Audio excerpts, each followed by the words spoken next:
Bismillah, walhamdulillah, wassalatu wassalam ala rasulillah. Le neutron, l'un des principaux constituants de l'atome, fut cité une seule fois dans le Saint-Coran. En effet, phonétiquement, le neutron est constitué de ces 4 lettres, N-T-R-N, en arabe, Nun Ta Ra Nun, neutron. Et si, dans tout le Saint-Coran, on cherche le mot neutron, on trouve un seul et unique mot, au verset 39, Sourate 18, Al-Kahf. Et ce qui est extraordinaire est que cette position, Sourate 18, verset 39, de l'unique NTRN, neutron, dans le Saint-Coran, reflète les 1839 masses de l'électron, qui ne sont autres que la masse du neutron. En effet, la masse du neutron, si on ne considère que la partie entière de la division, est égale à 1839 fois la masse de l'électron. Alors, qui, au 7e siècle, connaissait l'existence même du neutron et sa masse de 1839 fois celle de l'électron, pour positionner l'unique mot neutron dans tout le Saint-Coran à la sourate 18, verset 39? Ou bien cela n'est juste qu'un heureux hasard?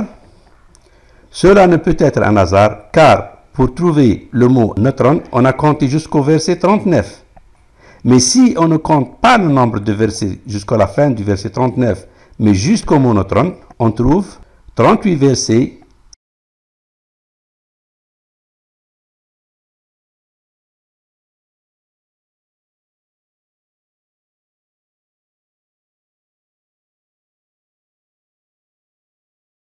et 41 lettres. C'est un total de 63 lettres du verset, soit 38 versets et une partie du verset 39. Comptons 41 lettres au mot neutron, c'est un total de 63 lettres, soit 0,65. Conclusion, le mot neutron est dans la sourate 18 et à la fin des 38,65 versets. Et justement, 1838,650 est la masse du neutron par rapport à l'électron à 3 chiffres près, puisque le verset 39 comptant 63 lettres seulement ne peut donner une plus grande précision.